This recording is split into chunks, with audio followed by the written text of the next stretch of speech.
之刃。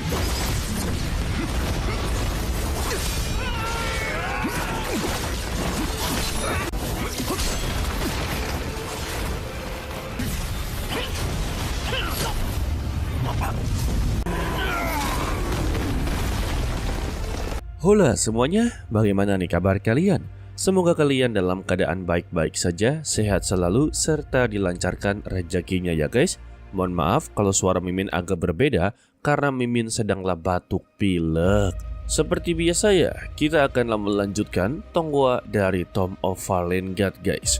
Untuk episode kali ini, kita akanlah melihat Chenan dikejar-kejar layaknya seperti buronan dan pastinya full pertarungan. Karena untuk saat ini dirinya sedanglah difitnah ya guys. Kalau begitu langsung saja kita masuk ke dalam ceritanya. Persembunyiannya yang telah diketahui, Chenan langsunglah keluar untuk menghadapi mereka. Di sana bukan hanya para pendekar saja, tetapi juga ada penyihir. Namun dengan begitu sangatlah mudahnya, penyihir yang berada di atas langit berhasil untuklah ditebas.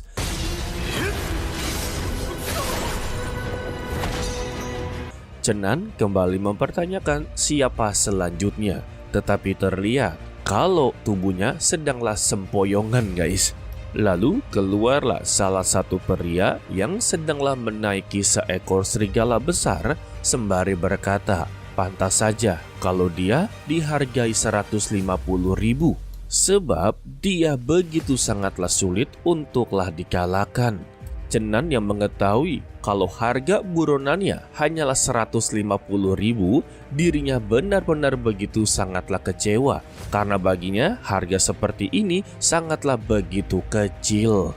Jadi Chenan memberikan sebuah tawaran baru kepadanya. Seharusnya mereka tahu kalau dia ini adalah pahlawan dari negara Dongchu, dan asalkan mereka mengantarkan dirinya kembali ke kota kebebasan, dia akanlah membayar 5 kali lipat harganya. Mendengar itu, mereka semua langsunglah tertarik. Gimana kagak tertarik? Tugasnya begitu mudah, yaitu hanya perlu untuklah mengantarnya guys. Tetapi untuk pasukan dari keluarga Ling meminta kepada mereka jangan dengarkan. Dia tidak memiliki apapun.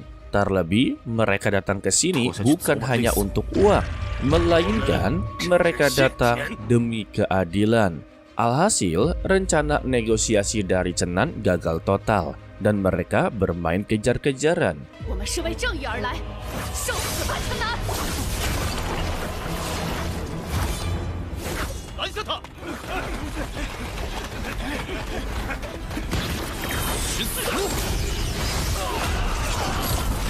Di sini, Chenan memfokuskan untuklah menyingkirkan mereka semua, atau dia harus bisa untuklah melarikan diri agarlah dirinya bisa menyembuhkan luka-lukanya. Jika tidak, maka dialah yang akan meninggoy.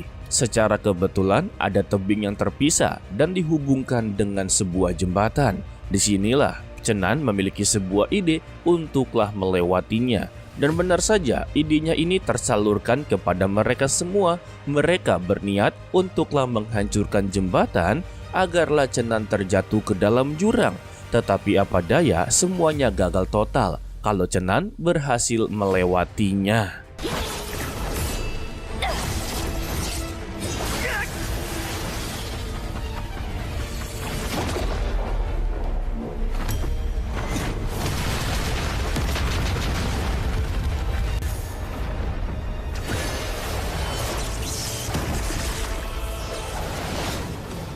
Setelahnya, Chenan langsunglah melarikan diri.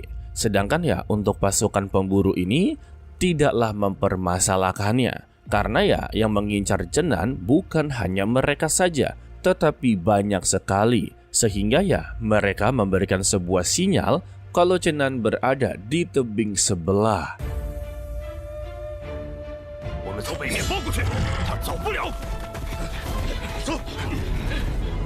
Kembali kepada Chenan yang kini lukanya mulai melebar, langsung mencari tempat yang begitu aman untuk memulihkan dirinya, sembari memikirkan cara untuklah mengatasi masalah ini. Dan dia sudahlah tahu dalang dibalik semua ini adalah Ling Yun.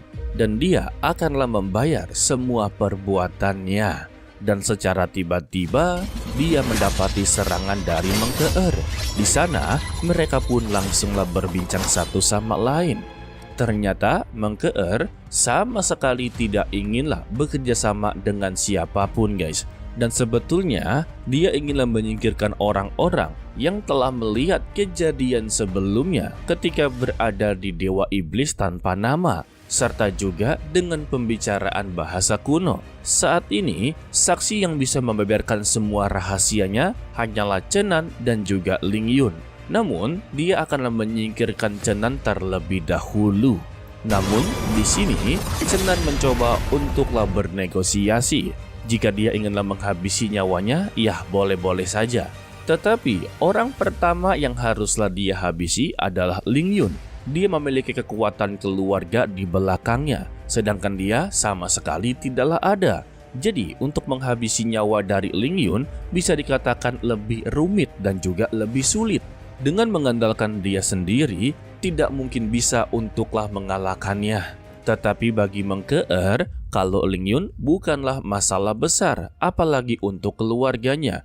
Justru yang menjadi masalah besar adalah Chenan. Sayangnya pembicaraan mereka terganggu. Mengkeer mendengar suara pergerakan yang sedanglah mengarah kepada mereka berdua. Alhasil dia memutuskan untuklah melarikan diri, serta juga menghemat tenaga untuklah pertarungan berikutnya ya. Alhasil Chenan kembali terkepung, serta disaksikan oleh Mengkeer.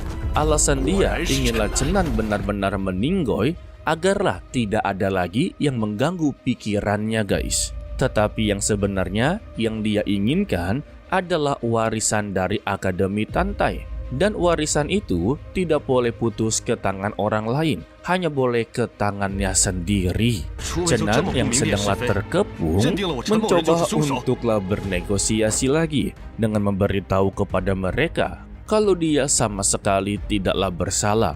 Justru Ling Yun lah yang telah menghabisi rekannya sendiri. Namun ya, para praktisi ini sama sekali tidaklah percaya. Mengapa tidak percaya? Ya karena Ling Yun berasal dari keluarga bangsawan yang besar, tidak mungkin dia berbohong seperti ini. Apalagi ya untuk Mengkeer juga telah menyatakan kalau Chenan telah bersalah. Ya, namun Chenan menyatakan bagaimana dengan status dia sebagai pahlawan negara Dongchu. Apakah mereka inginlah membuat sebuah masalah kepadanya? Jika iya, maka negara Dongchu tidak akanlah tinggal diam. Tetapi pasukan dari keluarga Ling memberitahu lagi kalau asal-usul dari Chenan sungguhlah tidak jelas. Ya tentu saja negara Dongchu mungkin saja tertipu olehnya juga. Sayangnya, negosiasinya kembali gagal total dengan kedatangan si tua lumpuh. Dia datang untuklah balas dendam atas kematian rekannya. Dan Chenan langsunglah membalas, jika dia memang mempunyai keahlian, datanglah satu persatu kepadanya. Sehingga one by one antara Chenan dan si tua lumpuh langsunglah dimulai.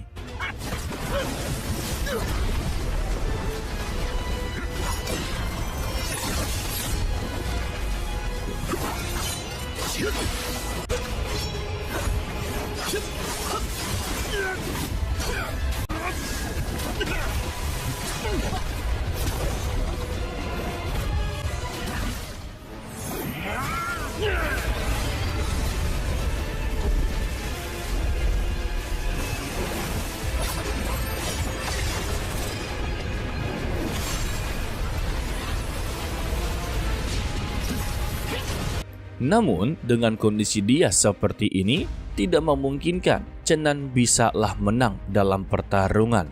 Luka yang berada di bagian perut telah diincar oleh si tua lumpuh yang membuat lukanya semakinlah parah.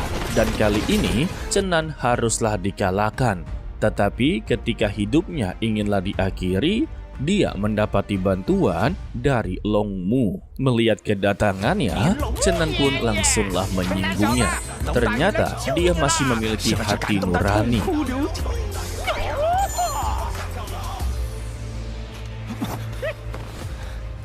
Sedangkan ya untuk mereka semua yang melihat kedatangan dari sang naga, langsunglah dibuat begitu terkejut. Karena yang berada di depannya adalah seekor naga emas tanpa cakar. Dan itu adalah makhluk tingkat atas. Hanya saja mereka sangatlah kebingungan mengapa kultivasi naga ini terlalu begitu lemah. Jadi si tua lumpuh meminta kepada semua pasukan yang berada di belakang tidak perlu takut, tidak perlu panik. Karena naga yang berada di depan hanyalah naga ecek-ecek saja. Mendengar ini, Longmu langsunglah tersinggung. Dan dia langsunglah menantang mereka semua. Jika dia menganggap dirinya lemah, itu adalah sebuah kesalahan. Dirinya sungguhlah tidak menyangka kalau mereka malah melihat tubuhnya yang sudahlah tua, sudah dianggap begitu sangatlah lemah. Dan jika mereka penasaran dengan kemampuannya, maka datanglah kepada dirinya. Waduh, lalu dia pun langsunglah meraung dan terdengar suara raksasa kuno yang sedanglah melemparkan batu ke arah mereka. Lalu terlihatlah beberapa raksasa kuno yang sudah siap mendengarkan perintah dari Longmu. Dan dia meminta kepada mereka saat ini jumlahnya setara. Jadi ya dia berharap mereka sama sekali tidak lari ketakutan. Alhasil raksasa kuno langsunglah dikerahkan. Mereka semua langsunglah lari kocar-kacir. Dan juga ada yang langsung ditangkap, ada yang tergeprek, ada juga yang langsung dipukul hingga meninggal dunia.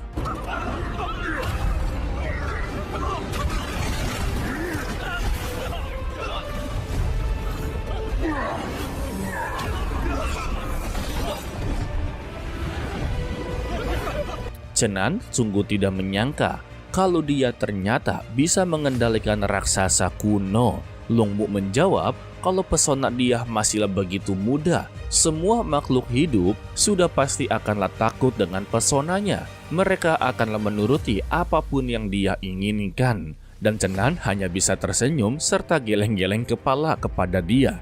Namun, Chenan tidak lupa untuklah berterima kasih kepadanya. Dan Longmu membalas, dia tidak perlu untuklah berterima kasih. Karena mereka adalah satu rekan perjuangan. Anjay. Dari serangan raksasa kuno, membuat beberapa dari mereka berhasil melarikan diri. Dan juga ada yang haruslah berakhir mengenaskan. Salah satu contohnya, yaitu si tua lumpuh. Kini, dia sedanglah berhadapan dengan raksasa kuno. Dan dia melihat ke arah Chenan dengan tatapan memohon kepadanya agarlah diselamatkan.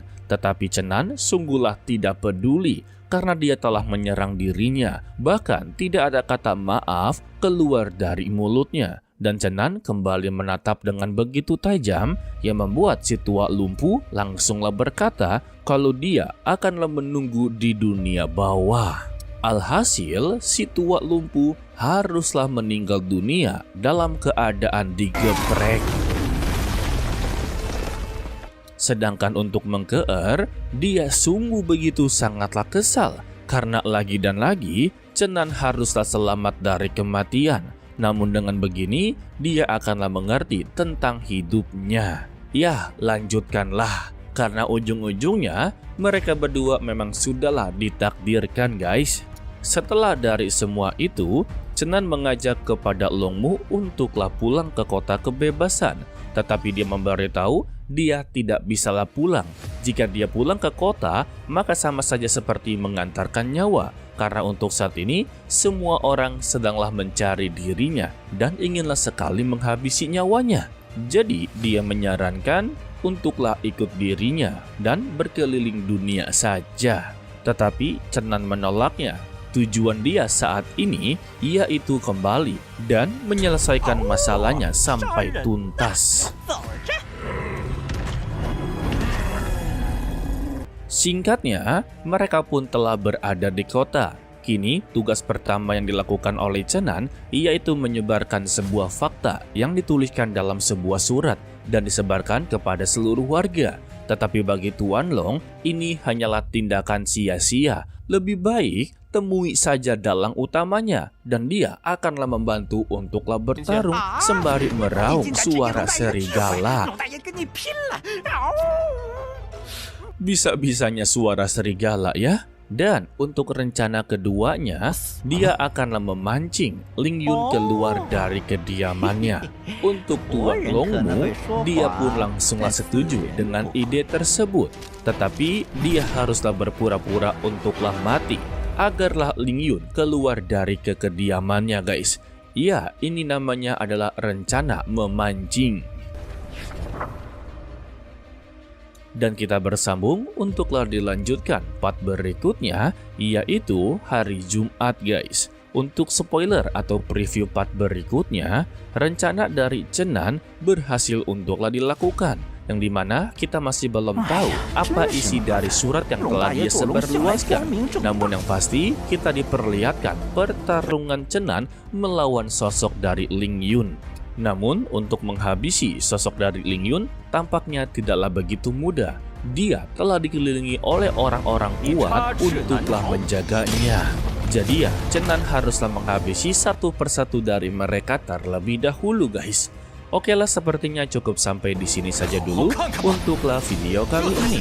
Mimin ucapkan terima kasih kepada kalian yang telah menonton sampai akhir. Pesan dari Mimin, tetaplah menjadi orang yang baik walaupun itu sangatlah sulit. To be continue, sampai jumpa di video berikutnya. Bye bye.